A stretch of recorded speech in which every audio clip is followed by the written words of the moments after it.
el poder dirigirme hacia ustedes dentro de este proceso tan trascendental como lo es el que hoy nos ocupa. El solo hecho de formar parte de esta terna, junto con dos juristas de extraordinaria calidad y talento, es ya de por sí un honor inigualable. Okay. Pero para alguien quien, como su servidor, ha llevado la mejor parte de su vida la toga judicial, no sería exagerado confesarlo como el momento más importante de mi carrera. Tuve la gran fortuna de comenzar mi educación profesional en la Universidad Nacional Autónoma de México, en donde, inspirado por extraordinarios profesores, concluí mis estudios de licenciatura, maestría y posgrado, y también tuve la oportunidad de ampliar aún más mis estudios universitarios en las universidades de Tufts y Harvard en Estados Unidos, Barcelona, España y Uppsala en Suecia. Debo reconocer que estas experiencias de aprendizaje en lugares y culturas tan distintas como la nuestra llegaron con el tiempo a definir mi forma de abordar la profesión. Son pocas cosas, en mi opinión, tan valiosas como la oportunidad de entrar en contacto con puntos de vista distintos del nuestro, pues nos obliga a cuestionar y poner en tela de juicio muchas de las ideas y presunciones que hasta el momento habíamos dado por sentadas. Se trata de un auténtico ejercicio de humildad donde descubrimos cuán poco es lo que realmente sabemos y cuánto es lo que nos queda por aprender. De vuelta a nuestro país, circunstancias afortunadas me permitieron desempeñarme simultáneamente tanto en la academia como en el sector público. Recuerdo con especial afecto el que llevé a cabo como defensor adjunto de los derechos universitarios en nuestra máxima casa de estudios, pues más que cualquier otro, me permitió compaginar mi vocación académica con la del servicio público, especialmente en relación con la defensa de quienes, a todas luces, son el futuro de nuestra profesión y de nuestro país. Posteriormente me incorporé a la función judicial en el Tribunal Superior de Justicia del Distrito Federal, del cual tuve el altísimo honor de desempeñarme como su presidente. Ha sido en esta institución en donde he desarrollado lo que considero la mejor parte de mi carrera profesional y en donde he vivido los retos y experiencias más valiosos e importantes. La función jurisdiccional ocupa un papel fundamental en nuestra división de poderes. Por un lado, es la más técnicamente especializada de las tres, pues se exige de sus integrantes un perfil académico y profesional muy específico. Quizás por esto mismo, a diferencia de los integrantes de los otros poderes, los jueces no son elegidos por votación popular, sino seleccionados en razón de un escrutinio que dé cuenta plena de su perfil humano, de su formación académica, de su formación profesional y de su conducta y también de su pensamiento e inclinación política. El escrutinio exigido para la más alta magistratura es por lo mismo un procedimiento institucionalizado de evaluación de conocimientos y de trayectoria a cargo de los representantes electos por el pueblo. Por otra parte, son precisamente los jueces, especialmente en primera instancia, quienes por la naturaleza de su función tienen un trato más directo e inmediato con los habitantes y quienes conocen a detalle los problemas específicos que los aquejan y establecen soluciones concretas para ellos. Es cierto, los jueces no hacen ni deben de hacer campaña por ganar el voto, pero esto de ninguna forma implica que sean menos responsables ante el pueblo. Al contrario, será justamente en la medida en que sus resoluciones sean capaces de atender puntualmente y eficientemente las expectativas legítimas de los gobernados en que alcanzan su debida legitimidad. Estos ideales solamente pueden entenderse dentro de un contexto de verdadera independencia judicial. De nuevo, quienes integran una judicatura independiente deben de responder a una serie distinta de exigencias a largo plazo, pues las decisiones que adoptan al interpretar, al aplicar el derecho, habrán de tener consecuencias no solo para el presente, sino para todas las generaciones futuras. Los desafíos que enfrentamos quienes tenemos el honor de integrar esta terna son en muchos sentidos inusitados. La o el nuevo integrante de nuestro máximo tribunal habrá de hacer frente a un nuevo reto, distinto, aunque no menos complejo, que los que hasta la fecha han sorteado sus miembros actuales. Se trata de consolidar para la posteridad, de manera definitiva, los enormes cambios experimentados en nuestra estructura constitucional, especialmente en la defensa de los derechos humanos, y hacer efectivos el acceso a la justicia a la mayoría de las mexicanas y de los mexicanos. Estos son cambios que todos hemos vivido en forma distinta, en virtud de las funciones que hemos venido realizando, pero que indudablemente han cambiado radicalmente la forma en que concebimos nuestra función. Hemos visto la consolidación de nuestras instituciones democráticas, lo que ha permitido nuestro orden constitucional el establecimiento de mecanismos eficaces y transparentes de rendición de cuentas. Hemos visto el surgimiento de una ciudadanía comprometida, consciente de sus derechos y del papel fundamental que tienen para la toma de decisiones de nuestro país. Hemos visto, pues, el tránsito de nuestra nación en un tiempo sumamente breve hacia un Estado constitucional de derecho. Desde luego, la Judicatura Nacional y especialmente la Suprema Corte han jugado un papel importantísimo en estos cambios. Cuando hace apenas una década se volvió evidente replantear la forma en que entendíamos la justicia constitucional para incorporar los derechos humanos como su eje central, no fueron pocas las voces que expresaron dudas al respecto. Estas dudas no eran del todo infundadas. La labor que se avecinaba era verdaderamente monumental, pues implicaba que todos los judicadores, desde la Suprema Corte hasta las judicaturas locales, replantearan la manera de su función en forma diferente. En un periodo de tiempo sumamente breve, dejamos de lado modelos que nos habían acompañado durante décadas para adoptar uno que, aunque no del todo ajeno, sí era radicalmente distinto. Así pues, el éxito en este paradigma judicial no ha sido producto de la casualidad, ha sido el resultado de la labor ardua y perseverante de todos nuestros juzgadores, quienes asumieron el compromiso sin dudarlo y con un gran aplomo. Mujeres y hombres que han acometido con convicción los obstáculos que representa el cambio y los han superado con seriedad y crecido sentido de justicia. Pero todo eso solo fue posible, en buena medida, a raíz del liderazgo que desplegó nuestra Suprema Corte, desde el momento en que, apenas hace 8 años, nuestro máximo tribunal asumió ese compromiso, lo ha cumplido sin vacilar, coordinando con paciencia, con firmeza y con convicción los esfuerzos del resto de la nación. Aún falta mucho por hacer y por resolver. Como decía Justo Sierra, todavía tiene hambre y sed de justicia nuestro país. La República, a su vez, exige del Poder Judicial de la Federación una permanente vigilancia para remediar los abusos del poder arbitrario y consolidar el equilibrio de poderes. En efecto, nada al margen de la ley y nada ni nadie por encima de la Constitución. Este, pues, es el reto que habrá de enfrentar quien se convierte en el nuevo integrante de nuestro Tribunal Supremo. Su labor será el fortalecer y el expandir los logros del Tribunal Constitucional para hacer frente a nuevos obstáculos y lidiar con situaciones hasta el momento insospechadas. Debe acompañar al juez siempre la conciencia y la convicción. La tarea que se exigen de las mujeres y de los hombres que visten la toga exige devoción de ideales y al texto de la Constitución, fidelidad a la letra de la ley, al tiempo que un alto nivel de prudencia y de creatividad. Esto me conduce necesariamente a la siguiente gran cuestión que pretendo abordar el día de hoy con ustedes.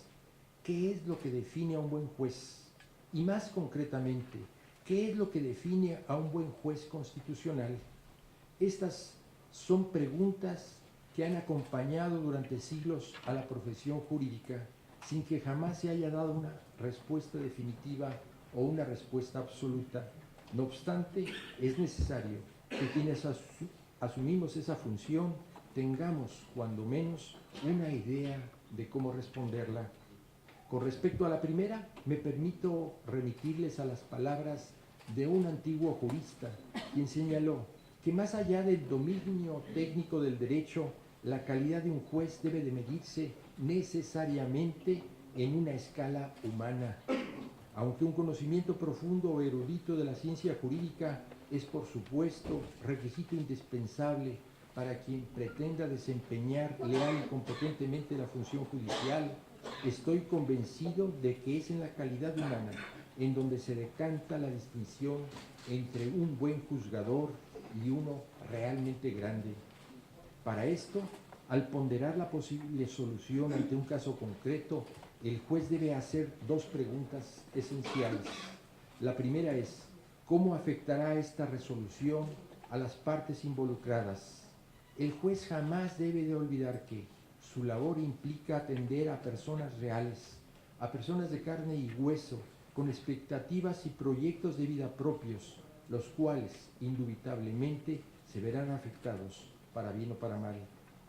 La segunda pregunta, ¿cómo afectará este criterio al resto de la sociedad, al prestigio de la justicia, a la paz pública, a la salud y prosperidad de la República? Es igualmente importante, aunque más difícil de responder. El juez debe recordar que, cuando se resuelve un asunto, está sentando un criterio que podría convertirse en una regla general y cuyos efectos alcanzarán a cientos de personas en el futuro. Como señalé con anterioridad, no tengo una respuesta unívoca para lo que define a un buen juez, pero estoy convencido de que la respuesta se encuentra en el acercamiento prudente de estas dos interrogantes. La segunda cuestión, sobre lo que define a un buen juez constitucional, es quizás más abstracta, pero no por ello más sencilla de resolver. Para ello considero que lo esencial está en determinar cuál es la concepción que tenemos sobre lo que representa propiamente nuestro orden constitucional.